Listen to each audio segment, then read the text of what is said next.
I just have a note. I forgot to give Ashley a goal today. I was busy with everything else. All work was swamped. Yeah, that, and then all the stuff came too. So it was like I was setting that up.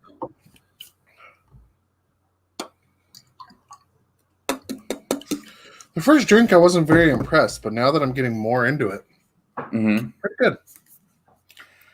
But lemon meringue's pretty good. Lemon meringue is pretty good. Lemon meringue.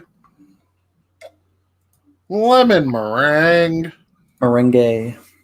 When I have my my Star Wars thing set up. Pad. You're all excited about this fucking desktop, huh? Yeah. It's all rock hard. Oh yeah, pretty much. Be more rock hard when it gets here, though. Beautiful morning. Did you see? Dave said he wants to work on the thing this week. Oh yeah. Yeah. That'd be cool. I can't fucking do that, dude. Like that food does. I know. Oh, there we go.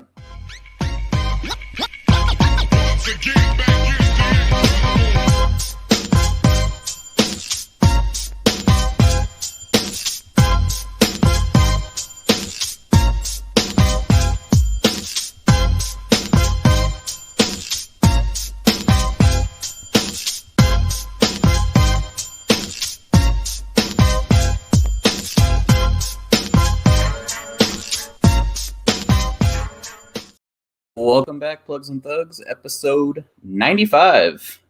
What's up, brother? What up? Just us two, man. Just us two. We're going to do 95 on our own. Sorry. Dave actually might be on his way home, and he may be joining us. Shortly. Frig off, Mr. Leahy! Frig off! Frig off, Randy! You're letting the liquor do the talking now, Mr. Leahy. Bubbles, I'm telling you, the shit birds are coming into roost, Bubbles. The shit birds. You better tie your boats down at the shit docks because the shit storms are brewing. The shit storms are brewing. Yep, that's for sure. Oh, dude, rest in peace, bro. I know. I love that show. I'm actually going to start rewatching that. I've been doing too many lines from it that I need to watch it again. Have you watched Letterkenny? I need to get on that show too. I didn't have what's it called? I know I could find it online, but it's on Hulu. What is it on? Hulu? Yeah, I don't have Hulu. Yeah. Dude, on the real though, watch it with subtitles, bro. I've heard it's really with what? It's really with subtitles because it's really hard to understand sometimes because they talk so fast.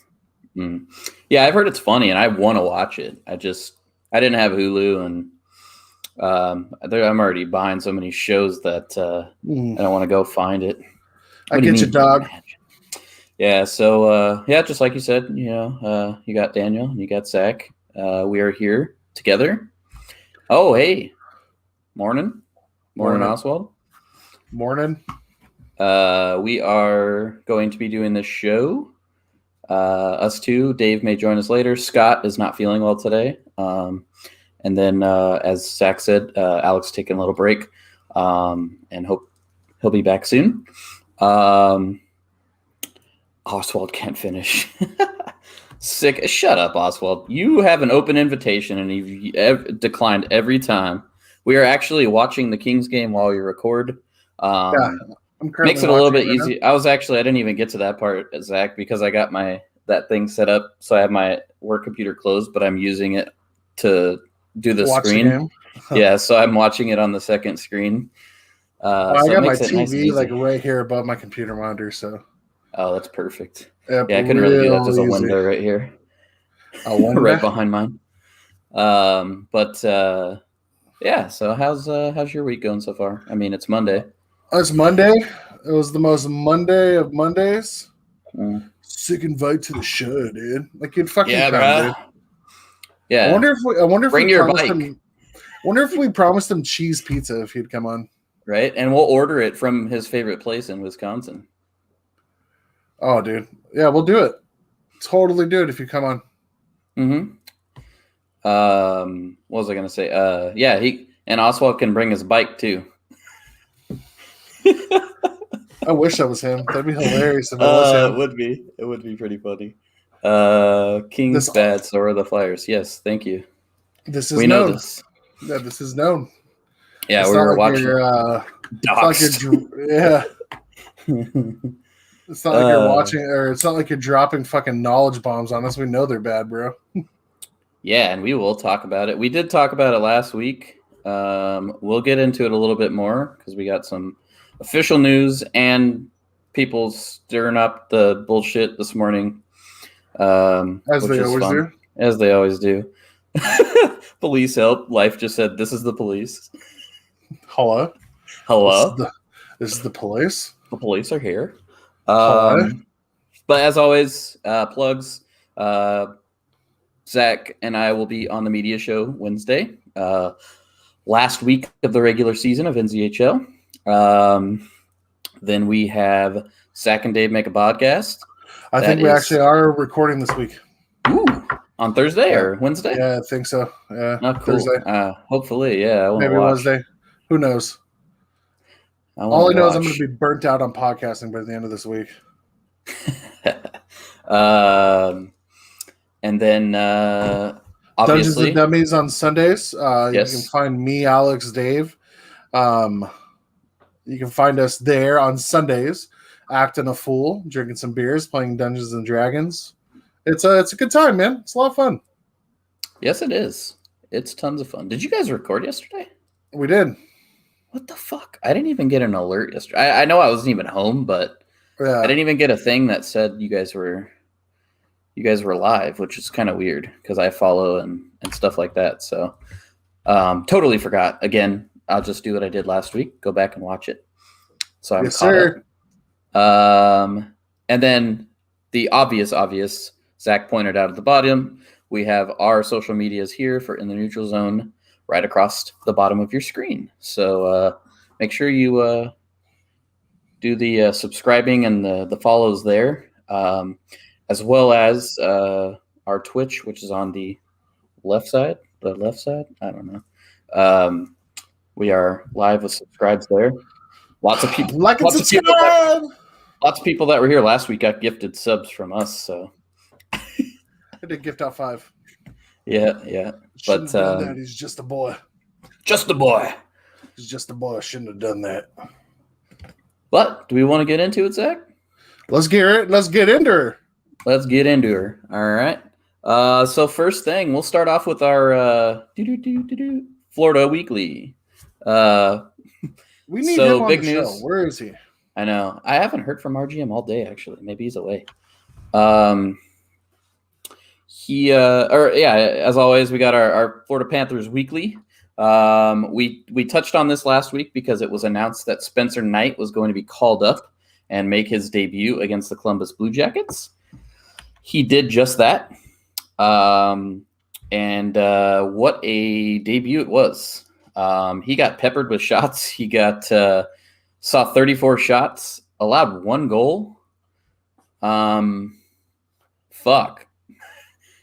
I mean, I didn't see, but I mean, just based off of that stat line, kid must have stood on his fucking head. Yeah, I mean, he looked really, really good. The thing is too is it's not really significant for his play, but just his interview after. I mean, a lot of people are talking about it. He already just seems comfortable and poised. His answers, he didn't seem shaken up. Yeah, he was happy to, kind of be the way he was, the way he played. But he didn't overexcite. His answers were concise. He looked like he had been there for a while, and it was his first start. So I think this kid's got lots of promise. He looks really, really good. And I'm hoping he continues success. I know 1 goal on 34 shots is not, going to happen every single night, but he's definitely capable of being that type of upper echelon goalie. And I'm hoping, especially since it seems like they're going to burn a year off of his control. I'm hoping he has early success, and for the rest of the season they keep him up, and then that way it makes their decision much easier next season on what they want to do in the offseason. It'll help the Panthers out a lot on trying to trying to figure out how they want to approach their goalie situation going into next year. Because they still got 10 mil Bob. They got 10 mil on Bob. They got Drager that's played really well and, would be a much cheaper option. But he can also potentially bring in if he's not a UFA, I don't know his contract situation. Drager? He may be able to bring in, a better return. I don't know, because Bob still does have the name, and I still think he has gas left in the tank. I don't think he's kind of what he has been the last year and a half. I hope not, for his and the team's sake, but mainly for his career. I think Bob still can do something, and maybe it's a change of scenery already for him. I mean, maybe that's what it takes. But it'll help. He's gonna take that contract on, though, dude. Yeah, it would be tough to get somebody to take on a significant portion of that contract, because it is big for the way he's been playing. Chubbed? Yes, Chubb, thank you. Chubbed is subbed. Scott, I saw you did the set game thing. Does that mean you're fixing it for us? Because I don't know how to do it still. But I mean, I think it would just be really, really great for the organization and for Spencer Knight is if they can, let him play, get some success, and if that's what they want to do, going into next season, and either still work him in. But I think if they have him up now and he has success, he's going to be their starter come next season. With the talent they have. So I think it would be smart, and it would really clarify some things for them. If you can have some early success, keep them on their way. They have a upper, their trajectory is going forward still, going right to the playoffs. So, I'm hoping really he does have success. He's fun to watch. And I think it'll clarify some for the Panthers. Plus, which would be very nice. That's a goalie you could build a franchise around. You know what I mean? So, yeah, and that's the thing too. Is I know RGM's kind of watched Drager a little bit closer, but as good as he's been, I don't think he's what RGM is expecting of Spencer Knight. Yeah. So he knows that's the future of the franchise. But if you can get that early, even though he didn't really want to burn that year off of his contract, with as good as Drager has been this year. Now that they're planning on doing that, I think it would be great to be able to figure out what that tandem is going to be and just hand the keys over, because it'll be hard to hand the keys over to Spencer Knight if you have $10 million as a backup goalie. So they may have to eat portion or figure something out, because there's got to be a team that can use, somebody of Bobrovsky's talent level. If he can get it back and re-find it, there's somebody out there. They're gonna have to eat half that cap, man. Yeah, I mean, they probably will. They'll have to eat it, or they'll have to pair it with something really good of value. Yeah. I mean, what's the point at that point? Yeah, I agree. You can't I wouldn't get rid of talented players that you'd be building around, but yeah, I'd rather eat the cap if they have I think they have the cap available to do that, though, because I remember RGM talking about the moves they were making, him being kind of frustrated for the sheer fact that, they already had cap space, and then they made, they didn't make a move for Taylor Hall. They made a move that ended up almost being like a cap shedding move. And maybe that's what they're planning for. Hopefully they have a plan, and that's what it is. Maybe they're just like, hey, we're going to have to eat this contract if we're going to let, Knight come up and take the reins. Yeah. So, we'll see. A terrible waste of 10 mil. It is 10 mil, dude. Mm-hmm. Terrible fucking waste. It's not the most ideal situation, but, at the time, I mean, when they signed Bobrovsky, maybe 10 was a little high, but also the cap was going up. That's true. And nobody knew he was coming off. Yeah, he was coming off of a couple solid years again, and didn't look like he was really slowing down. So it looked like a decent move, and they hadn't. I don't think they even had drafted Knight yet, right? No, I don't think so. So it looked like a smart move. So sometimes you just have to cut your losses, and we'll see how it plays out. Moving on to Pittsburgh, they jumped atop the East Division, 8-1-1 in their last 10 with a 4-game win streak. March through April, they're 21-6-2, and Crosby and Gensel is combined for 73 points, tearing it up. And then they also, made that move for Jeff Carter to, bring them a little bit more depth and stuff like that. So, and he's played well for them. They're definitely poised for a long run. I think so too, and I'll eat my words on this because I had picked Pittsburgh to be on the outside here. I didn't think they were that good of a team. They didn't have direction. We talked about them probably needing to move somebody like Malkin. But I don't know what it is. You had Sidney Crosby, bro. Yeah, I know, but I'm just saying, like, you had guys, they got Mike Matheson and Cody Ceci, who are, don't really have a great track record as good defensemen. And somehow they are playing well for Pittsburgh. Not sure what it is. Maybe they're drinking Sydney's secret stuff. It's the system, bro. It's all about the system. They're such a fast puck moving team that it covers up.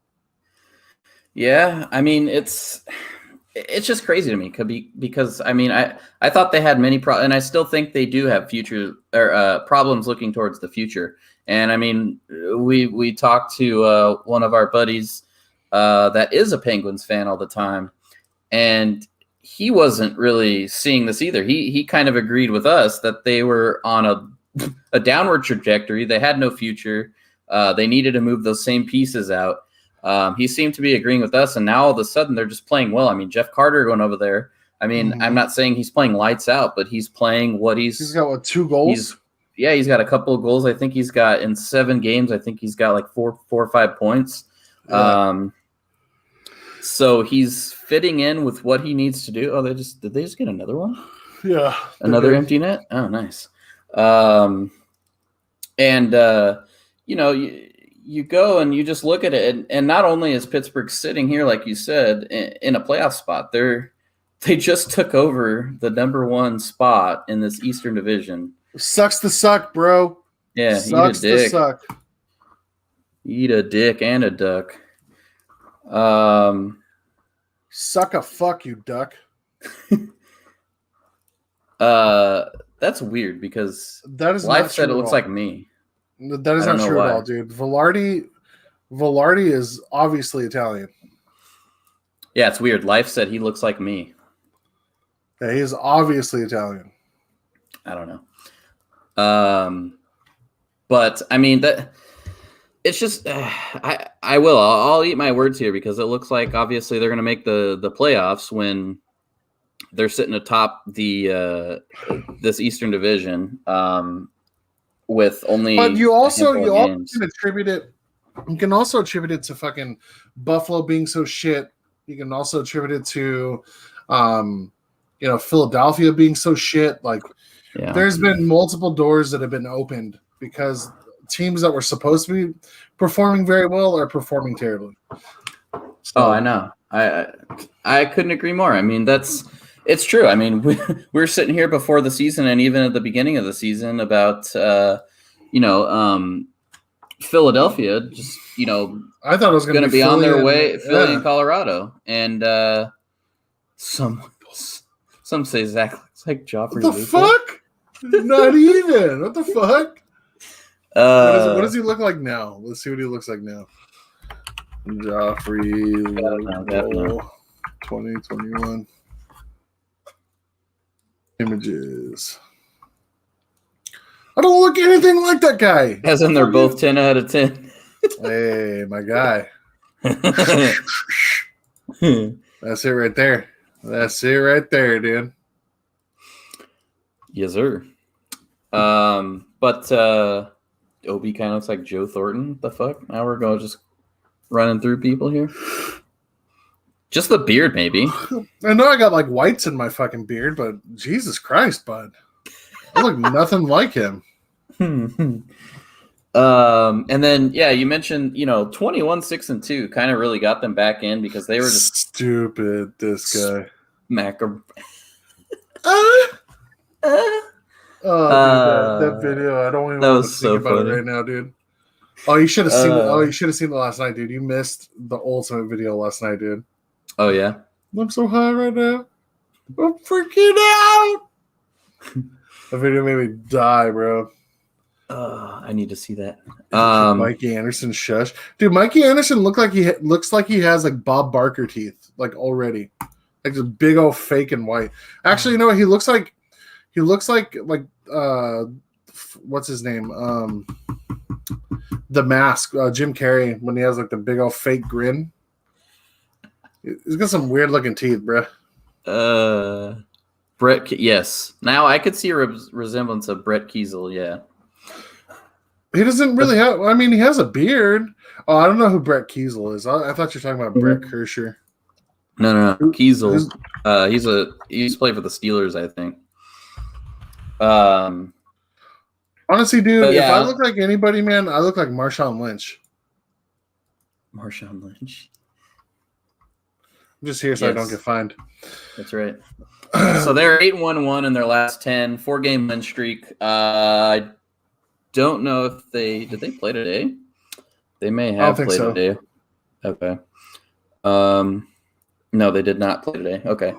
So they're sitting on a 4-game win streak. Like you said, 21-6-2. Now it's just getting crazy. He said, "How did I get Tiger Woods on the podcast?" Is it because I'm drunk and I wrecked my car? We don't know how. But yeah, so Pittsburgh, well on their way to the playoffs. What a turnaround from what we thought was going to be the case. So how are we shaping up in the Eastern Division? Since we're moving on to the division talk. Oh, yeah. Standings. All right, so in the East Division, you got Pittsburgh, Washington, Islanders, and Boston. Rangers are 4 points out, and the Flyers are 9 points out. I don't see Rangers catching Boston, and the reason being Boston has 2 games in hand. Yeah, and they also just got better at the deadline. Yep. If I see them catching anybody, it might be the Islanders. But yeah, I mean, every team that's in there. Well, the Islanders would have to falter too, though. They've lost 2 in a row. Yeah, they're 5-4-1 in their last 10. Yeah, I mean, that's true, but they also are 7 points ahead with a game in hand. Sidney Crosby. Yes. All you got to say, dude. Sidney Crosby. And they're doing all this without Malkin. Yeah. He has not been playing. I think he's supposed to be back soon. Mm-hmm. That might fuck with their chemistry, though. It may. But we'll see. Maybe they, if the other lines are playing well, I mean, no, you can't really. He can slot back into that. Oh yeah, he's gone back 2C. Yeah, Sidney Crosby. Sidney Crosby. Wooey.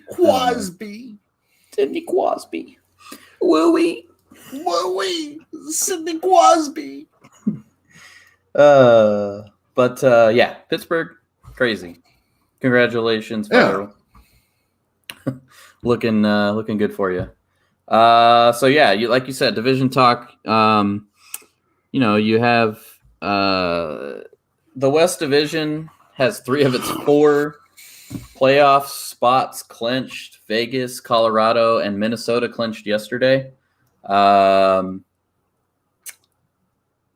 Crazy. I mean, not really.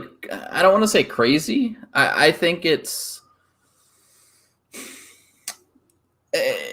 to me, it's crazy on the fact that we were saying that Minnesota was probably one of those teams as the 4 that was right there with that wasn't better, but the Blues have just not been very good this year.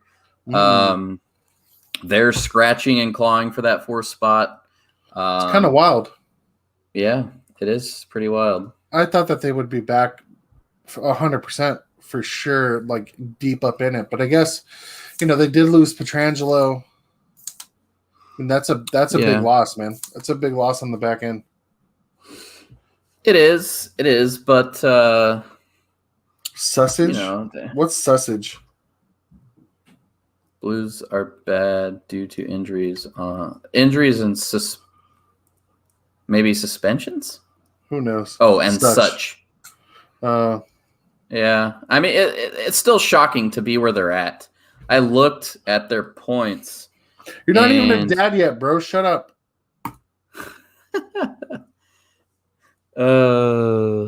But I mean, it's just crazy. We talked about, the West Division.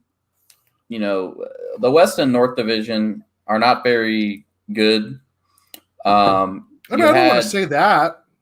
I mean, the Toronto Maple Leafs are a really good team. No, I know, but I'm talking about the competition. We talked about it already. The competition in those divisions. You have your upper echelon teams from each of the divisions. Puerto was high. Puerto.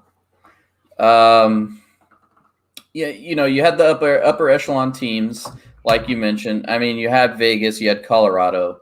Those were the givens. Those were not gonna, and they're the top 2 seeds. They can still switch. They have only clinched playoff spots, not seeds. Now you've got Minnesota, who's taken that one of the top 3 teams there. 8-1 in their last 10. Yeah. They kill the Kings. I mean, they get pretty much. They've been winning pretty much every time they play against us. Especially with Krill. Krill the Thrill. Krill the Thrill. His skating reminds me of Jeff Skinner, dude. Yeah. Like the edge work, like putting his feet out like this and stuff like that. Like, he reminds me a lot of Jeff Skinner. Yeah. Either way, though, I mean, you're absolutely right in your assessment that, it was all but a given that the Golden Knights of the Avalanche for sure were going to be number 1, number 2, depending on who finishes better. Because, I mean, they're both great teams. Yep. Wild is definitely a surprise. I legit had them outside of. Yeah, you and I picked the Kings. Yeah, outside of the top 4. I was expecting a bit more out of the Coyotes and the Blues. The Blues for sure, yeah. Kings, Sharks, and Ducks. I mean, they're about where they're at. They're at where I kind of expected them to be at. Besides the Kings, I thought the Kings might make a playoff push, but obviously that's not going to happen, and I'm fine with that. Yeah, that's totally fine. But with that being said, there's no reason why the Coyotes can't catch the Blues for sure. They're on the cusp of catching them. They're only that's what I was saying. Like that's where it was shocking to me. Like I looked and saw the Blues, their point total, and them and the Coyotes are not very far apart. Whoever that 2-3 seed series is, that might end up being the team that comes out of the division.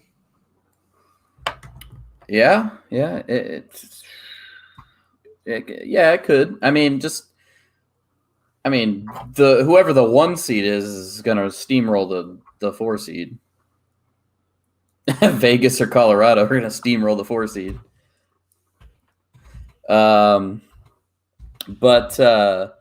It's, and then to get, again, this is another crazy part where we thought, this is actually statistical facts on the Wild and how crazy it is that they got the 3 seed. Berkey, who comes on the show every once in a while, he put in a stat in our Discord, and what he said was he was looking into Minnesota a little deeper, and I guess they have the lowest. Is that Corsi? Corsi 4. Yeah, Corsi 4 percentage, and the highest. What's PDO? That's the one I couldn't figure out. Potentially dangerous opportunities, I think it is. Okay. I don't know. I'm just pulling that Corsi, out of my ass. Yeah, Corsi. I thought that was Corsi. I just wanted to make sure and not look like an idiot. Okay. PDO. Also called SPSV percentage by the NHL, is the sum of a team's shooting percentage and its save percentage. The sum is then multiplied by 10, and that totals the team's PDO. Okay. I mean, that doesn't really explain much. Let me see if I could. We need a dumb version. A dumbed down, but yeah. So, anyways, Corsi, and you're looking at PDO, and they have the highest PDO in the league. They also have a bottom third power play, and they just clinched a 3 spot in the West Division. So it's essentially the shooting plus save percentage. So shooting percentage plus save percentage. Oh, okay. Gotcha. So and it's the highest. How often are they talking about goals? Minnesota, Scott? Yeah. How often are they saving goals, and how often are they scoring? Mm-hmm. Got it. Okay, that makes sense. So, yeah, I mean, and this is the thing. Like, I didn't have, when we were just talking about our predictions and things like that, it was before the season, so we didn't really have stats to point to. But this is the thing. We thought that they had a pretty good defensive core, but they didn't have enough to really put them over the edge. Again, they clinched a 3 spot, so obviously it proved us wrong. Yeah. But when you look at stats, when you dig into it, these are kind of identifiers on them basically at the same point. It's almost like going against the norm. Like with these types of numbers, you don't normally see the outcomes of games. So essentially, what point was the wheels can fall off at any point when you're not getting the numbers to back up your, you getting, obviously happenstance, you can win those games. It's not a given, but if people start, if their numbers start getting exposed, which is what they're really looking at, if it starts to level out to what, going against what they're currently getting now, the wheels can fall off pretty hard, and you would hate to have that happen. Essentially, what those numbers are showing, dude, is that they're getting extremely lucky. Yeah, and that was Berkey's point. They're getting lucky, and you hate to say stuff like that to a professional team, but when that's the thing. People, all they do, they're just looking up the stats and pointing to numbers and saying it shouldn't happen this way based on what's gone on throughout the year. And so if it starts to, like most things in the world, it starts to even out and kind of go back to the medium of where those numbers are at. Yeah. They can fall off really hard, and they can just get completely pumped in the playoffs. I mean, will it happen? Don't know. You know what? Oh, shit. You know what I found out today? What's that? Bro, did you know that Gandhi has a first name? No. I know something's coming, but I don't know. What do you mean? Yeah, dude, Lee Gandhi's nuts, dude. That's a good one. I like it. I just exposed it to everybody. I knew something was coming, but I wasn't sure. I said it wrong. You said Lee, and they go, Lee? Yeah, Lee Gandhi's nuts. I fucked looking at okay, so Scott, just not feeling well, so he's typing in chat here. He said, looking at the goals against stats in the West, number 1 through 8 is in order for best to worst defense, the only exception being the Kings. And where are they at? I think they're, let's see, looking at goals against stats in the West, number 1 through 8 is in order for the best to worst defense. The only I think the Kings might be higher. Yeah, their goals against isn't that bad. Yeah. I don't know where they're, but I mean that it is crazy. I mean, it was something that Berkey actually looked into and saw some stats, and I wanted to make sure to point that out because it kind of supports not what I say, like what we what we were completely trying to say, but because they did, completely. I don't want to say completely go against us because Scott did have the Wild. Getting 35 wins. Get another beer.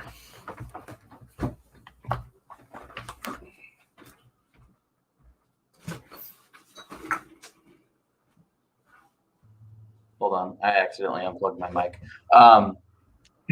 So, I mean, that's the thing. It's like you look at it and, I mean, the Wild depend, where their numbers say they should be. They outperform them, which is, of course, as a team, that's what you're hoping for. But really, Berkey's point, what it was you still got a couple weeks left. The wheels can fall off, and if they fall off, they could fall off hard. We really don't want that going into the playoffs. Would be very, very terrible timing for them. For that team, especially as well they played all season long, it would really suck for them. To go and get back to the norm again after outdoing it for basically the full season. Okay, Scott. So you said the Kings would be number 4 in goals against, but they're number 6. Okay, gotcha. Number 6 in the division. Yeah. So I mean, congrats to the Wild. Outperform what we thought, or most of us thought. And they were able to clinch 3 spot, not only make the playoffs, but they're chugging right along. So Scott said that the Kings would be 4th in goals against, but they're number 6 in the division. So that's where it differs. Oh, there's the baked. Yes, sir. It actually smells really good. The Wild actually have a shot to win the division. I don't see that happening. I don't either. I mean, they have the best record in their last 10, but I just don't see them doing it. No, I mean, they could end up crashing and burning before that. So then Carolina is the only other team, that has clinched a playoff spot so far in any other division. What's up? Oh. Hold on one second. I'm just doing this real quick. 1, 2, 3. Yeah, no, you're good. Dude, the Kings would be Kings would be 4th in goals against. Yeah, but that's what's crazy is the Coyotes and the Blues have both given up more goals against. The Kings haven't scored as many goals. Terrible. But yeah, that's crazy. But that's the thing too. So I mean, the other crazy part, looking at these divisions again and kind of the competition, like we've referred to over the last couple of weeks.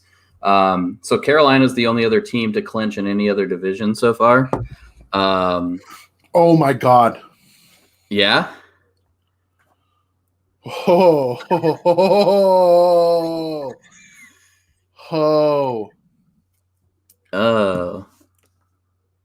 Yeah. That is fucking scrumptious, dude. Ooh. All right. I'm glad I got one of those in the fridge. I really like this one too. That is goddamn ridiculous. I preferred Berry Pusher more. Really? Than the Double Berry Shake or whatever. But honestly, dude, I kind of prefer baked over both of them. Wow. Great notion. If you ever come across this, you can sponsor us. That'd be great. We'll review your beers every week. Every week, just, we'll pay for them as long as we get them here in California. And I'm not talking about the stuff that you guys just can and send here. I need you to send me like a crowler of some stuff that I can only get in Oregon. I'll tell you what I need.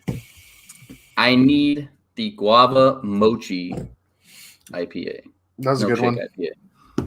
They had a beer. It was a blueberry was like a blueberry pancake stout or something like that. I can't remember what it was called. It was though. the double stack. Is that what it was called? Double stacked? I think so. It was their stout and their sour, and you mix them. It was the blueberry stout and the blueberry sour and the stout, the maple stout, and you mixed them together. Oh, was it that one? I remember you're the one that told me to get it, and then I got it. Oh, right. That's right. So good. So good. Oh yeah, that beer is really, really good, dude. Mm-hmm. Just another surprising turn of events in the divisions has been the play of Florida.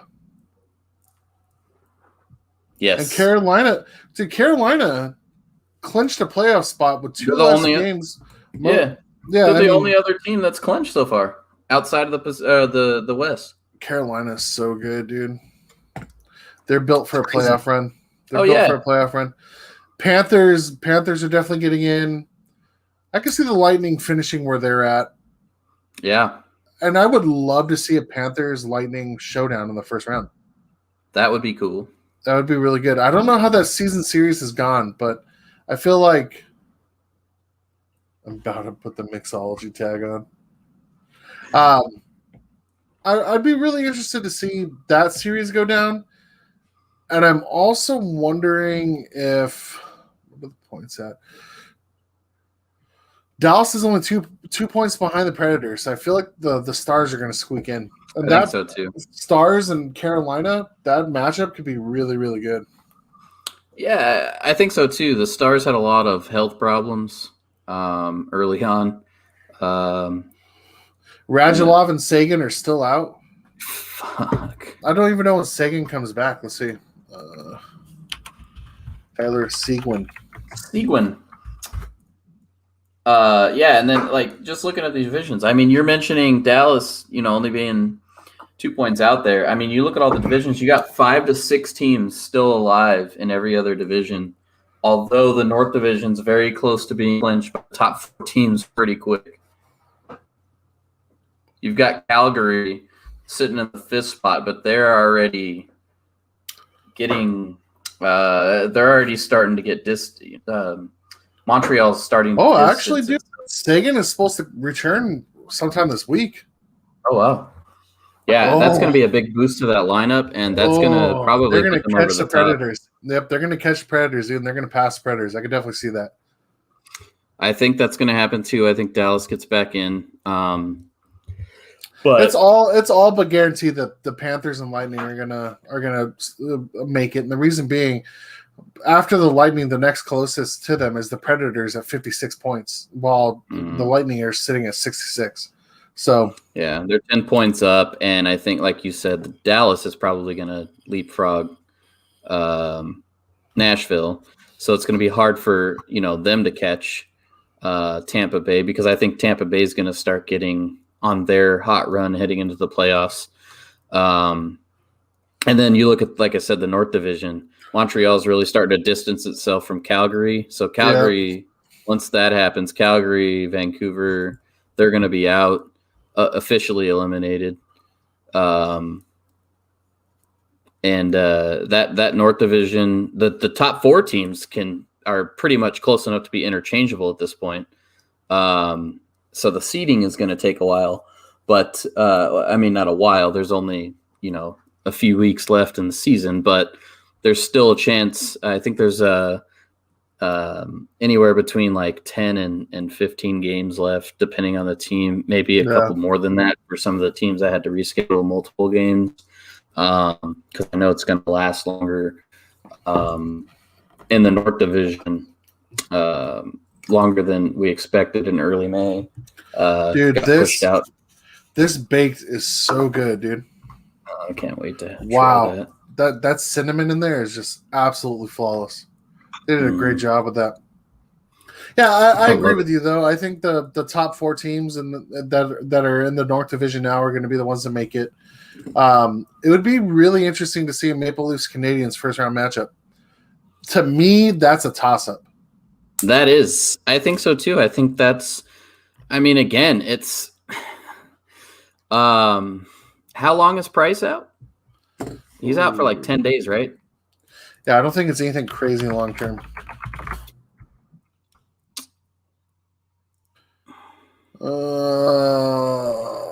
No, for at least a week. Oh, okay, a week. Okay. I mean, that's to me. I think so too. I think that would be crazy because you got, we'll get into. I mean, that this transitions to us in a. I mean, not that we have to transition all the way, but we have a couple of these injuries. Yeah, it would be really interesting the North Division if every team ended up where they're at right now. It'd be really interesting because I think the North Division would be a prime suspect for the bottom two seeds upsetting the higher seeds. Yeah, the Canadians have the goaltending and the depth to match the Maple Leafs stride for stride, and then the Jets have goaltending which the Oilers do not. So I mean. Plus, the Jets picked up PLD. I mean, that's a great matchup against the likes of Leon Draisaitl and stuff like that. You know, I could definitely see the Canadian division being the one that has the most upsets for sure. I agree with you. I agree 100% because that's what I was going to say. So you have Freddie Anderson, who is going to apparently return from his injury. He's been out 5 weeks with a knee injury. He's hoping to come back before the playoffs start. We kind of touched on it last week. What happens? I mean, we don't know what they're going to decide to do with Freddie Anderson. I don't know if they're going to say, okay, well, you didn't lose your job, so you can have it back. And if they do that right before the playoffs, I don't think that's a smart idea. But if they do, you're putting a very shaky goalie back in there after he was off for a lengthy period of time. And he's a terrible playoff performer, dude. Oh, yeah. He is. And, I mean, the Maple Leafs we talk about, I mean, Soupy is awesome. He's a really good goaltender. I think, I mean, he's got ice in his veins. But, like you said, you look at the goaltending matchup, and, I mean, Carey Price can get hot at any point. And playoffs, you give him a playoff situation – I mean, and he's trying to prove himself again after kind of having a mediocre season. Lord knows what can happen, dude. You never know. And like you said, as far as offense goes, I mean, the Canadians have been able to just light it up. They can score goals. They got depth. They may not have the top tier star talent that the Leafs have, but I think they have as much depth. At least on the forward, maybe the talent levels not as spread out like Toronto, but you have pretty much like solid guys all the way through. Yeah. So I think, especially in a playoff scenario, I don't. We always talk about it. Defense wins championships. Defense is huge in the playoffs. Mm-hmm. If they're able to out defend and out goaltend Toronto, that's gonna be interesting. Very interesting. Very interesting matchup. The same can be said for the Jets and Oilers. And honestly, I think the Jets will take the Oilers for sure. Well, the crazy part is that now you have Nikolai Ehlers, who's out and could return for the playoffs. Was it because of the cross checks from Joe Thornton? I don't know. Did you see that? I did see it, yes. Joe Thornton breaks his stick on him, skates over to the bench to get a new stick, and then comes back and cross-checks him again.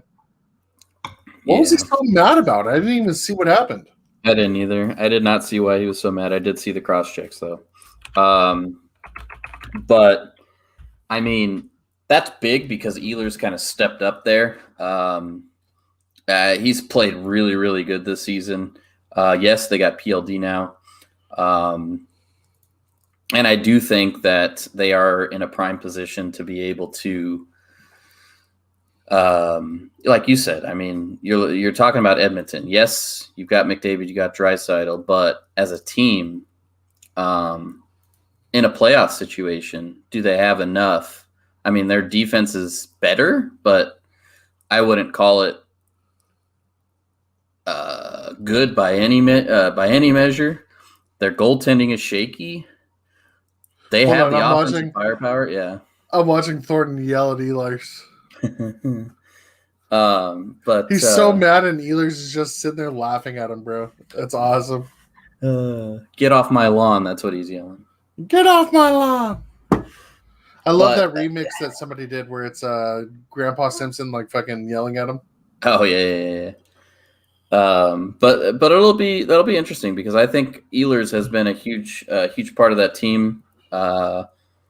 He's just kind of a really, really solid, top 6 guy. Yeah. He's kind of that middle. Yeah, he's kind of in the middle of the top 6. And he plays just, LW1, dude. He's left wing. Oh, is he on left wing 1 now? That's right. Or left wing 2. I actually think he's on left wing 2. Because I think they have Kyle Either Connor way, up there with he Blake can. Wheeler and Because he can interchange though. He's been such a good. Yeah. I bet you they wish they had. Scott does make a good point. Defense won't matter in that division. It's going to be all offense until they have to face an actually well-rounded team.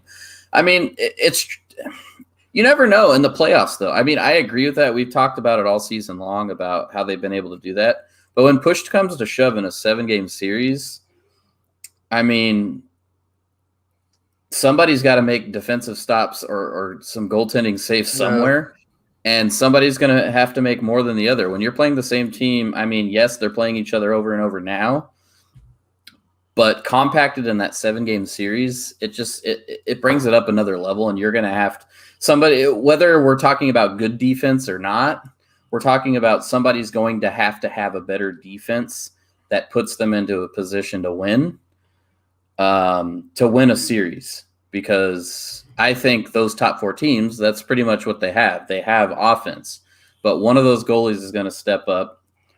And, Leafs and Oilers inevitably joke. That's what It's Scott true. said. I mean, you have to believe that until something changes. They've blown some pretty fuck stuff. In other news, for things that you didn't see coming, honestly, I didn't even know the guy was still playing. Andrew Shaw announced his retirement today after doctors urged him to retire after his latest concussion. Dude is one bump away from being scrambled eggs.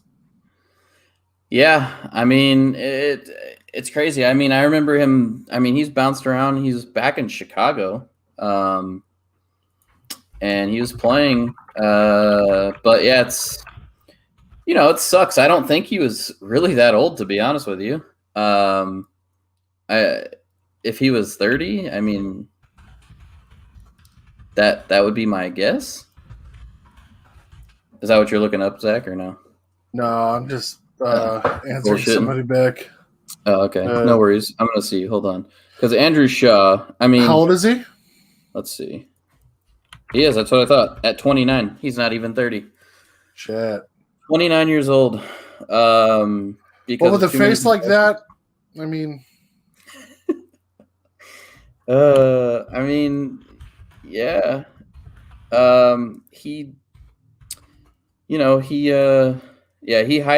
He was highly recommended by NHL doctors that he stop playing to care for his long-term health after several concussions.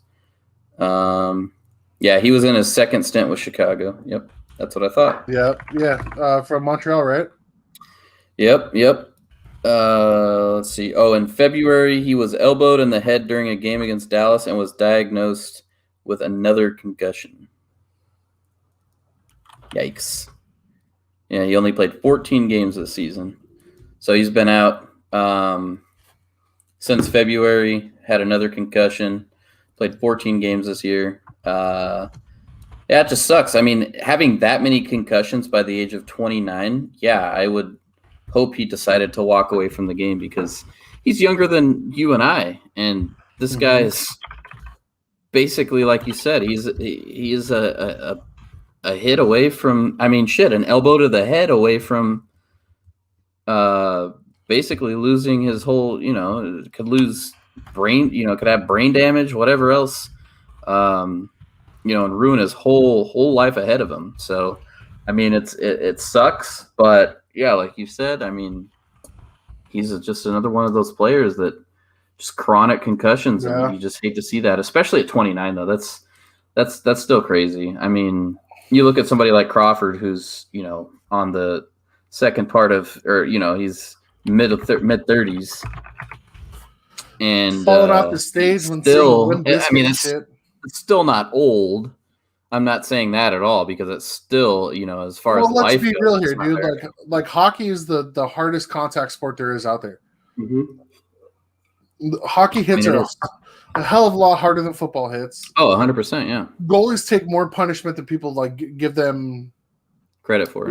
Credit for. So I mean, yeah, man, this shit happens, dude. And when you look at Andrew Shaw, you can just tell by looking at his face that he's taken a lot of hits to it. Yeah. Yeah, it's sad, but good luck to him and the rest of his life. Maybe he'll do something in hockey and be happy. But he is retiring. He is officially retired. He did a video announcement, I think, in the Chicago Stadium arena. Another injury. So another former Blackhawk, Brandon Assad. He is out for 2 to 4 weeks for Colorado. So, I mean, he's been a contributor for the team. Yeah, I think he's a good player. He's going to be solid. And if they get him back to the playoffs, that's probably all they really care about at this point. Agreed. I mean, that's pretty much it. I mean, it sucks to be out because you do want to kind of, not get any rust going into the playoffs. But at the same time, I mean, I think he's been around long enough, even though he's young. He's technically a veteran. He's, won cups. He'll be ready. He'll be ready for the playoffs if he comes. Yeah, I don't think that they're gonna fucking lose a shit ton of games because Brandon Saad is out. But he adds that grit and that sandpaper to the playoffs. And he can fucking finish too. Mm-hmm. I mean, he's going to be a very, very solid contributor for the playoffs, and I think that's kind of what it is. They may just hold him out to the playoffs. And then Ovechkin got hurt, apparently. He's got a lower body injury. Coach said nothing serious, but he could be out tomorrow. Playoffs, still plenty of games there. Not worried about that. He may be out a game if he's out for a couple, just to be cautious. Mm-hmm. I wouldn't be shocked. Agreed. Washington's in second place in that East Division. They're not really – I mean, I wouldn't say they're solidified in a playoff spot right now because it is a competitive division, but they are in second place in that division, and I think that they will be fine. Agreed. If he sits a couple of games just to be ready for the playoffs and not injury-prone hitting in. Exactly, I agree. Take care of you guys. Now, we were a little light on topics to talk about this week, so let's get into the part that we enjoy talking about the most, the motherfucking Kings Talk. Kings Talk, baby. They had a good win tonight against the Ducks. Scored two empty netters there at the end, won 4-1. Hey, Tanner. Both non-empty net goals were actually scored by defensemen. And a nice shot from Sean Walker from the point, and also Mikey Anderson a little bit up on the play. Caught a bad pass from somebody and was able to backhand it in. It was a really nice goal, actually. Yes, and then he had the empty netters from Dustin Brown and Trevor Moore. Great to see those kids. Great to see Trevor Moore getting some goals. One thing that I was actually really impressed from what I watched is Gabe Vilardi looked a lot more confident. Maybe having – so Quentin Byfield was called up to the taxi squad. Now, from what I've read from Todd McClellan, this is, he said, we'll see what we're going to give him a week with the team to see how he practices and yada, yada, yada. Maybe Gabe Vilardi sees the writing on the wall, man. If Quentin Byfield comes in, who are they going to scratch? You think they're going to scratch Gabe Vilardi? I personally don't think that they scratch him. I think they scratch someone like Brendan Lemieux or fucking Austin Wagner before that. You know what I mean? But, they maybe the writing's on the wall and he's just playing better, right? But I think that's the biggest news, man.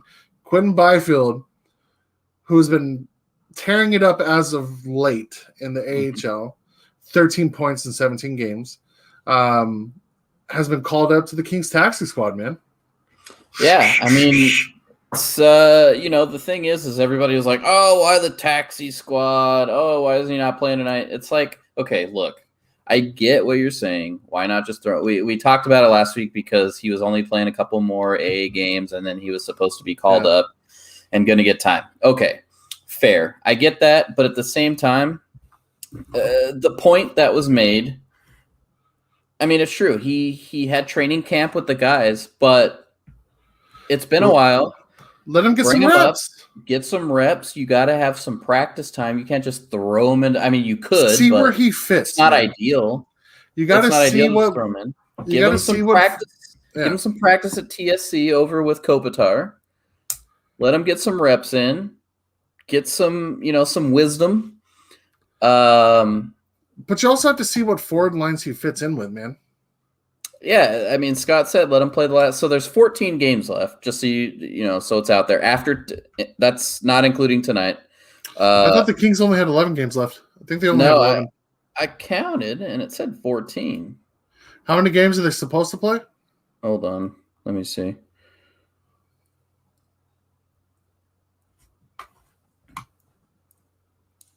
I don't know, because I looked at the schedule. Hold on. That's what I was looking at. So I opened the schedule. Oh, wait. We're in May. Hold on. So, I think I double counted because it's the same game. So, look at. So we have 1, 2, 3, 4, 5, 6, 7, 8, 9, 10, 11. Yeah, we do. So I double counted because it shows the end of the way that they see it. You see the gray piece? I counted those twice. Those games here against Anaheim twice. I didn't see you was on the phone.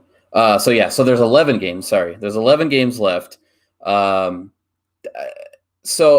I kind of like your play him the last 6 games, Scott.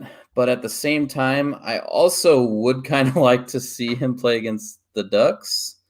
I should probably look again. Because we play the Ducks. I mean, that's just more of a cool thing. Let him get into a rivalry game. I really think it just. I agree. You don't want to play him. You definitely don't want to play him past his. You don't want to burn the year, because he hasn't gotten any games yet this season. Don't burn the year. Let him play only enough games to where you're not doing that, even if he's going to make the roster. You just don't want to do that at this point. You're coming down to the end. Oh, shit. We only have 10 games left. Oh, is that including tonight? Oh, wait. 1, 2, 3, 4, 5, 6, 7, 8, 9, 10, 11. Okay. Yeah, that's not bad. Damn, the next 3 games are against Anaheim. Let's go. Yeah, we have 4 games in a row against them. I would love to see Byfield come up against Anaheim. That's what I was saying, because you took your headphones off. I was saying, I get what Scott's saying is with the 6 games. I say I want to see him in one of these rivalry games, maybe the last one or one of the last 2. Get him one so he can get a feel. Then let him play the last couple games of the season. Yeah. So you don't burn that year, like I said. But I think it would be really valuable for him to get him in, one of the rivalry games. At least let him get, what is it? 8 games is the slide rule, right? I think it's 8. I think it's 8. So let him get 7, man. Let him get 7, and then let him do the spring training, or not spring training, but training camp, stuff like that. Maybe it's 7. Maybe that's why Scott's at 6. I think it's 8. Okay. I think it's 8. I could be wrong, but I think it's 8. Let him get to 7 games, and then see what you have in the offseason. And honestly, man, I just don't see him going back to the OHL. I don't see him not making the roster next season, really. Because if everything goes according to plan, the OHL will probably try and play next season, and he'll have to go back to the OHL. So you're gonna have him in the NHL lineup anyways, or on the NHL roster. So let him get started now, man. When games don't necessarily matter, he can go out there. Well, I mean, the thing is they didn't call him up to the taxi squad because he's just going to sit there the rest of the season. I really don't think so. I think he's going to get playing time down the stretch. I just hope that maybe they will just throw him in one of these Anaheim games just to. I mean, I know it's different because both teams are not very good, but it's still an experience. It's still something that's valuable. It's still a compete level that just is above, a regular end of season regulation game or a regular season game. So I think getting him in one of them would be pretty cool and a good experience for him and for the fans.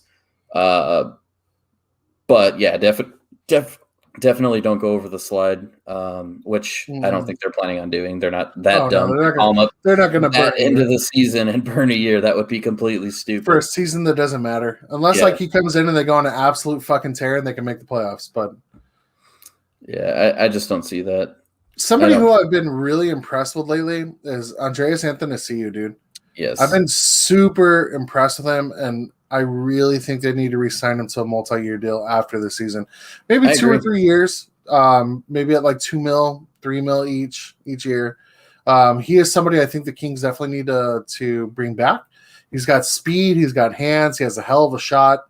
Granted, I think he needs to work on it a bit, being able to settle the puck down a little bit more while he's at top speed. I mean, we saw an example of that today. Yep, he could have had a goal, but I think his brain was just working a little too fast for his hands. But yeah, man, I am extremely happy with Andreas Athanasiou, and I'm also extremely happy with Blake Lizotte. I think he could be the 4C going forward from here on out. He is a great energy guy. He can put goals up. He can make passes, but I think he's more of a scrappy little pesky guy, man. He's going to go in there on the forecheck, get you the puck back, and then get it to somebody who can and will score those goals. Super pleased with those two's play over the past week or so. Yeah, no, I agree. I think I do think that he would be a really, really good signing. It would be nice to keep him around. Again, we talk about it. Yeah. Oh, whose spot does he take? Maybe we have to move some of these prospects that we have in the offseason to make sure. Hold on. I need to mute that. They may have to make some moves with some of these prospects. We talk about it. We've talked about it multiple times over the last couple of months. Everybody's not destined for the Kings roster. Some of them may be destined, to be trade chips, whatever it might be. It could be for picks. It could be for players. Not everybody turns into a roster player either. But I think it would be very important. And I think Athanasiou would fit well in our plans going forward. It'd be really nice to do that. Let's see. Hold on. Oh, here we go. I didn't even realize I had that. But yeah, so I mean, it's really exciting. I know we're going to see Byfield down the stretch here, and I'm really excited to see it. I want to see him after a couple of practices. I want to see him get some time. Maybe with I don't know, where do you see him slotting in when he is able to crack into the lineup? Yeah. Where do you think? 2 or 3C. I mean, we don't necessarily have like a bona fide 2C, man, or a bona fide second line, bona fide third line, and we have a bona fide fourth line. We know what line that is. Well, not even, because I mean, honestly, man, like Todd, just those bottom 9 forwards, he kind of just throws them out there all equally, dude. Go have fun. Go at it. You know what I mean? Yeah. So I could see him taking over, like, let's say, like a Velarde line. I would love to see Kempe, Byfield, Velarde. That would be dirt. Just absolute filth, bro. That would be pretty nice. You have speed with Kempe and Byfield. You have, you have Velarde who can dish the puck. Byfield can dish the puck. Kempe's more of a finisher. Byfield's a finisher as well. I mean, he just has that top end talent. I'd love to see that. But the only problem with that line is you don't have somebody to go into the boards to get the puck back. So even like a more Byfield Velarde on the right wing, that would be tits for me as well. I would enjoy seeing them play. Yeah, I agree. I think that would be a pretty solid idea for sure. But Kings have 4 call-ups left. 3 after Byfield. So I would prefer to see them call up Kaliev. I'd love to see them bring up Sammy Fagemo. Fagemo, yep. Yeah, bring up those kids. Let's see what they got, man. And then have a line of like more Byfield Kaliev, and then another line could be Fagemo, Velarde, and Kempe or something like that. So are we gonna scratch like the bottom 6 or something? You scratch 2 players at that point, or 3 players. Yeah, you'd scratch someone like Austin Wagner, Jared Anderson Dolan, and I don't know. Brendan you gotta give them their reps too, so we can see what we have. I agree with that for sure. I wouldn't mind seeing that, dude, especially in the last couple of games. Yeah, that's true. Hold on, let's see. Maybe keep Jad in there and scratch maybe Grunstrom. Did Grunstrom even play tonight? I don't know. I'm not sure. I didn't even see him out there. I don't think he played. Honestly, I was watching the game. I probably saw the last half of the second period and the third. But yeah, scratch Grunstrom, Wagner, and Grunstrom, Wagner, and even like Lazat, man, just to see what you have. Yeah, no, I agree with that. That would be dirty, dude. Velarde with Fagemo. Ooh. It's going to be a fun last 11 games. That's all I know. I agree. Especially because, I mean, they see the writing on the wall, bro. They know what's going on. They know we're not going to make the playoffs, dude. I just don't foresee us making the playoffs. So why not see what you have? Couldn't agree more. Call it fucking Dursey. See what Dursey has, man. Or stop fucking playing Curtis McDermott, dude. Jesus Christ. Dude, Kel Clegg has looked better than him every time that he's played, and yet we still play fucking Curtis McDermott.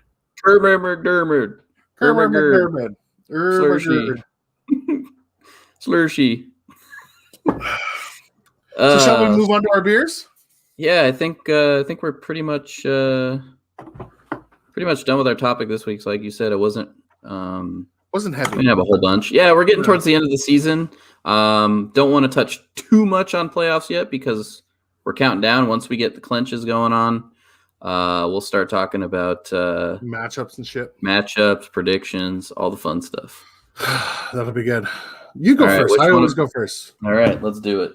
All right, so I've had it sitting here the whole time.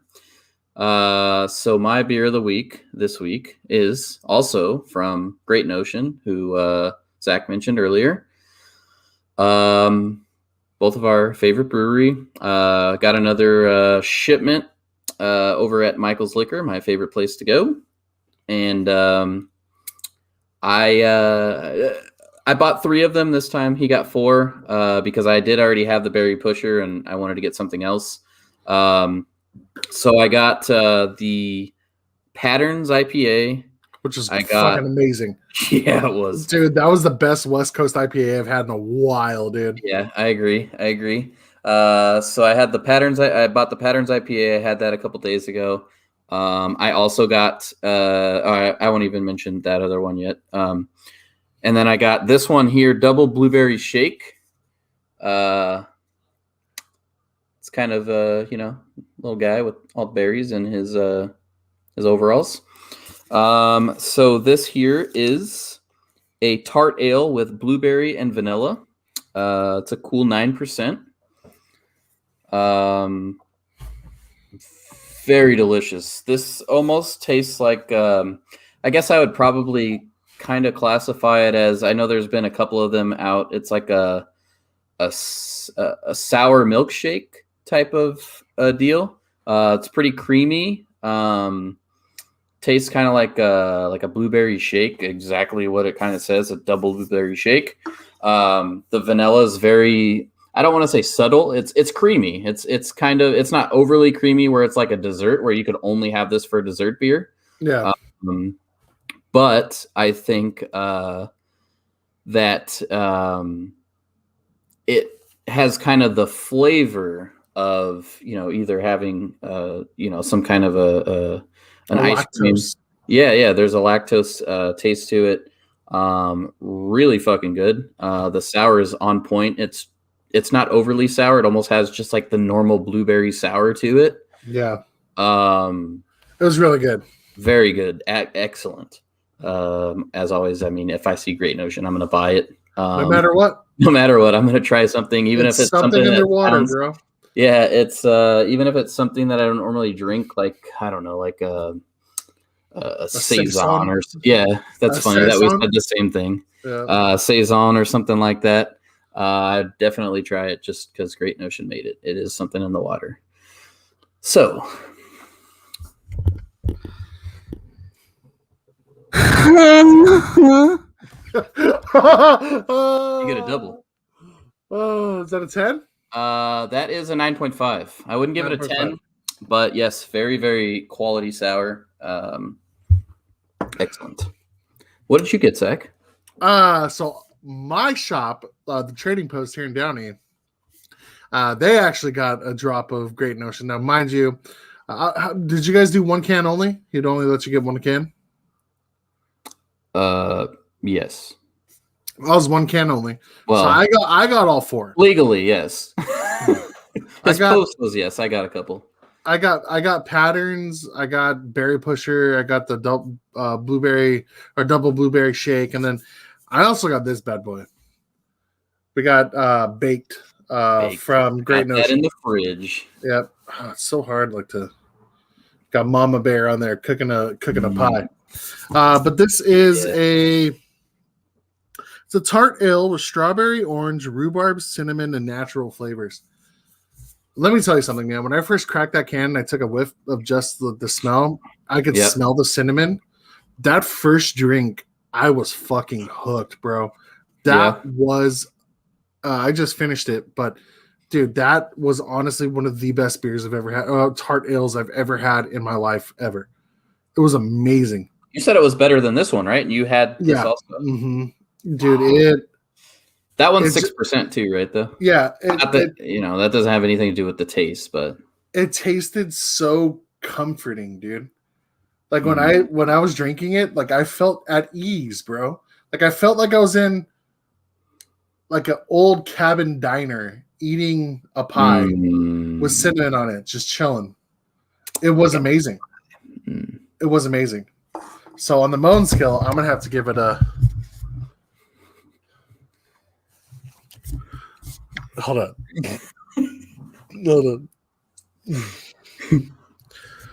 I like that one. That was a good one. I'm changing octaves on that bitch, dude. Yeah, I like the octaves. That was a motherfucking 10. Ooh. A motherfucking 10, dude. Did you have a 10 last week too? I did. I did. What did I have last week? Damn. You had the Evil Twin. Oh, the Equilibrium. No. That was the Equilibrium IPA. Yeah, that's right. Oh, yeah. Oh, yeah. No, dude, my shop's been carrying fucking bangers, and every single one I get has just been absolute fire fuego, dude. Because I talk to the guy that orders all the beers there. Like every time I go in there, he always sees me go in with my daughter.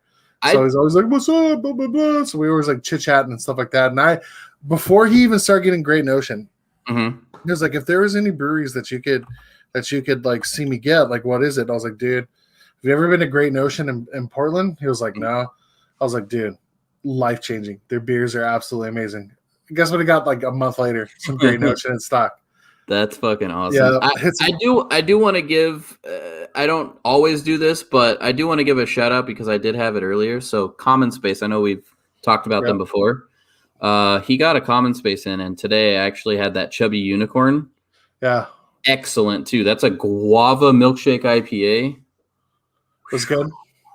So good. Yes, it was. It was. But yeah, any chance that I can get baked, I'm going to get more of it. I'm actually gonna try and go to my bottle shop tomorrow after I get off work just to go pick up some more. If you go tomorrow, see if they have that Barrel Brothers that I tagged you in too. That Trends, the one that looks like Friends. Okay, yeah. It's not even like, it's more kind of like the Ermagerd Slushies. It doesn't really taste like a beer. It's a slushy beer or Okay. a slushy drink. It's pineapple guava. It's fucking excellent. Is it really? Yeah, Oh, I enjoyed it a lot. But it was pretty much just like a slushy. It's not one of the beer ones. It was they had like a little thing on the front. It says the one where we made a slushy beer. Oh, And it looks like Friends. It's called Trends Pineapple Guava Slushy. 7% too. It's pretty good. that's not bad. I'll get into it. I'll check and see if they got it. Yeah. But as always, folks, make sure to follow us on all the socials. You can find us on the Twitter, on Instagram. You can also find our YouTube videos out there in the Neutral Zone Hockey Podcast. If you haven't already, make sure to follow our Twitch. We do multiple platforms, multiple contents on here. We do in the Neutral Zone Hockey Podcast. We also do the Neutral Zone Hockey League media show, which you can find me and Daniel on in a couple days on Thursday, where he'll be Barry and I'll be Obi. And you might see some Obi tits. Possibly. Who knows? Nobody ever knows. Oh, no, never. Yeah, because I'd never definitely just do it at the end. No, never. We don't violate. What is it? TOS. We don't violate TOS. You can also find me and Dave on Alex's podcast, The Dungeons and Dummies, on Sundays, where it's just a bunch of idiots drinking beer, playing Dungeons and Dragons for the first time. It's a really good time. A lot of comedy, a lot of laughs, because we're just a bunch of fucking fools. You can also catch me and Dave on the Zach and Dave Make a Podcast show. We plan on recording sometime this week where we're going to talk about the coronavirus vaccine and white supremacy. That should be a fun show. That is going to be fun. It should be a fun show. I actually had a concept about the show too, dude. Like where he and I make it into like a web series where it's like Zach and Dave learn how to knit, and we go to a old folks home to learn how to knit, and we're like right there fucking talking shit, learning how to knit. Or Zach and Dave go fishing, and it's he and I fishing, but like bullshitting the whole time. You know what I mean? But yeah, our next show is going to be about the coronavirus vaccine, and then also about white supremacy in the United States of America. So I mean, if any of those things pique your interest, obviously you can catch us on. We'll be streaming on StreamYard as well to our platforms. Zach and Dave Make a Podcast on YouTube. Zach and Dave Make a Podcast on Facebook. That should be a fun show, especially talking about white supremacy as a white. You guys do it on Thursday. I might schedule myself off. Yeah, dude. Let's go. Let's go. Yeah, I mean, we don't have any scheduled guests, so I mean, if you and Scott want to pop in to talk about white supremacy, pop in and pop out. Yeah, we'll definitely take that. I just got to hammer it out with Dave, but more than likely we'll be recording that on Thursday. Again, if you guys have any interest in that, make sure to tune in. We'll be talking shit. Hell yeah. But you know what they say, man. We do. With that being said.